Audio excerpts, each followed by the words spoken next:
Hi there, my name is Phil from 2020 Sounds. Thank you for clicking on my channel. Today's video is entitled Why You Should Never Hire Your Friend to DJ at Your Wedding Reception.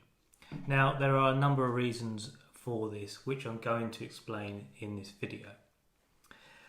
Getting married, obviously, is an incredibly expensive thing to do. The average wedding costs now over £30,000. And over 40% of couples go over budget. So the money involved is absolutely huge. And I understand completely that people need to save costs somewhere down the line. I don't believe, and having looked at the research as well also, that you should scrimp and save on a DJ or your evening entertainment, let's say a band as well. Those things are fundamental. They are what keeps your evening alive, your evening guests, your day guests. They're all going to want to let the hair down, they're all going to want to party, and they're all going to want to have a really good time and a few drinks and socialise. So if you are saving money, it's really not there that you should be saving money or looking for a favour or for something that should be free. By hiring a DJ, you're not only hiring somebody's expertise and their knowledge, you're hiring somebody that's done it many, many years before and for many, many times and have invested vast amount of money in their equipment, which I'm going to explain.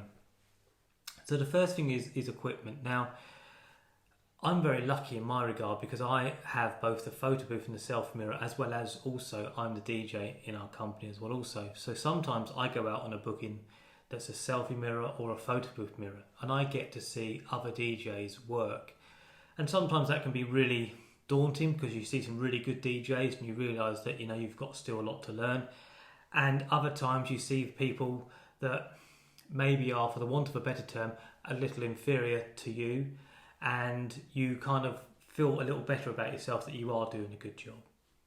Sometimes I've seen people literally turn up with two really worn speakers, a couple of units to play music from and playing it on a table, which looks awful. And they've got a friend or a relative to do that for them, so that they're not paying anything for them.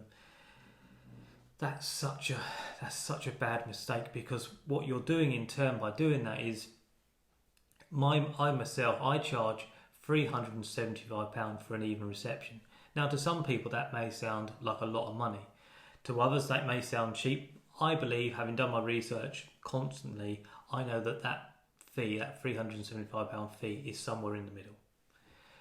Just to get that some kind of context really, that £375, I have lights that cost more than that. My lighting alone costs around about £6,000.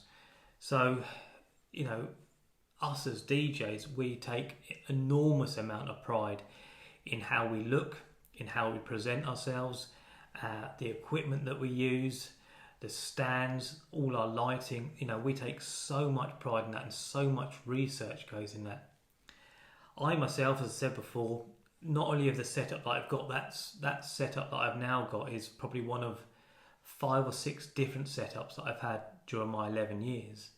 So I've got a garage full of lights, I've got a garage full of speakers, I've got a garage full of equipment that I no longer use as backup if I need it to, but we're a bit like hoarders.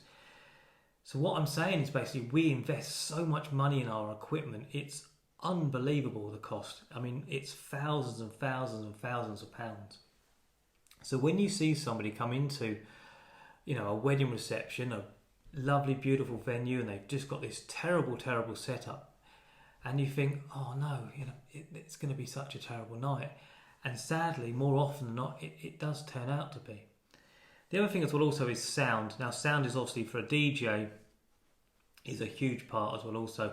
Once again, going back to that investment that I've said before, I've got speakers now that cost thousands of pounds.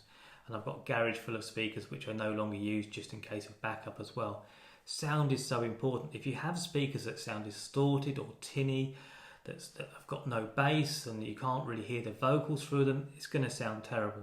And once again, having been to some receptions before now where they've just got these really cheap and nasty speakers that sound awful, on the other hand, that they get these really small, little, tiny speakers that aren't even on stands, and they just sound terrible, and they're constantly either asked to be turned up or turned down because they're not getting the volume right. These mistakes that people make because they feel like they're saving money, that they've got a friend to do it for free or a relative to do it for free, or they've just, looked to try and get the cheapest person. These are the mistakes that you're going to have as well also. The other one as well is song choices. Us, again, going back to us as DJs, we take so much pride in our music as well. I've got a huge music library, and when I go and meet couples, I go through that song selection. I go into great detail about choosing music that's familiar to guests that people know, sourcing music for people if the music that they've asked for I haven't got, looking at playlists, Apple Music and Spotify playlists. I go into all those details, and I spend hours and hours and hours constantly searching new music, constantly different ways to do things, constantly different ways to make sets up. And sometimes people hire these friends and relatives and everything else, and you can almost feel that they've got a couple of now CDs, a couple of best of CDs, and they feel like they've got such a narrow choice in music that if it gets to 8:30, 9 o'clock and they've kind of run out of music choices, well, that's all they've got. So for the next 2.5 hours, that's pretty much what's going to be played. So it becomes really quite limiting. So again, by hiring a DJ that's experienced, that knows what they're doing, that have been to many, many weddings before, who know all the breaks and how to control an evening, and having those song choices, it really does help. So by not having those, and by hiring someone that's got a very limited song choice, once again, it's going to make for a really difficult and really hard evening. Again, going back to what I said before about not reading the room. So for instance, they've got, no wedding experience, or they're just doing it for a favour because you've asked them to. If they've not got that experience, so for instance, if a lot of people are outside and they're not interested, they might start playing all the songs that everybody knows and they're going to be wasted, or they're playing to a room full of elderly people and they're not playing the right song, or equally they're playing to a room full of young people but haven't got the right music. Without that knowledge and without that experience and without knowing how to read a room is another reason why you employ a DJ, because they have that skill set.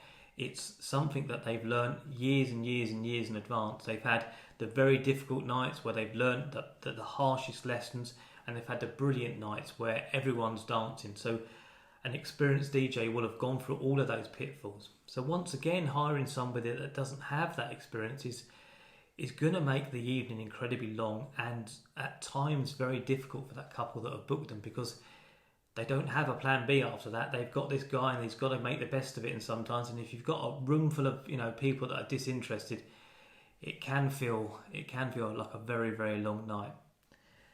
And the other thing as well also is certificates. Every DJ needs to have public liability and PAT testing certificates with all their equipment. Venues will ask for these a month in advance, and you should always have them on your computers should they not have asked beforehand, because they may at some time ask them for you as well also. If the DJ you've chosen, again, if they've done it for a favour and they've not really asked for anything, if they don't have these certificates, then the DJ won't be allowed to the venue. Be it in advance, they're going to want them, or when they turn up, they're going to want them. And if they don't have these certificates, they're not going to be allowed to play. So once again, the cost for these certificates, to get your equipment PAT tested, to get your public liability insurance done, again, can cost hundreds and hundreds of pounds. So again, by trying to save money, you're actually not saving any money at all. You're just making the whole thing so much harder on yourself. As I said before, £375 is what I charge. I can assure you now, the investment that I've made over the years is so huge. And my knowledge and my experience of doing weddings virtually every weekend for the last 11 years, my knowledge is so much more than that £375 that I charge. And again, when you start planning for your wedding, I always say the same thing. I've said the same thing on many videos beforehand. When you start planning your wedding, get a budgeting app. Work out how much money you're going to spend on each part of your wedding. and don't scrimp and save on the fundamentals. A fundamental of your evening reception is your DJ. Where to find a DJ then? So basically then your venue will have a recommended suppliers list.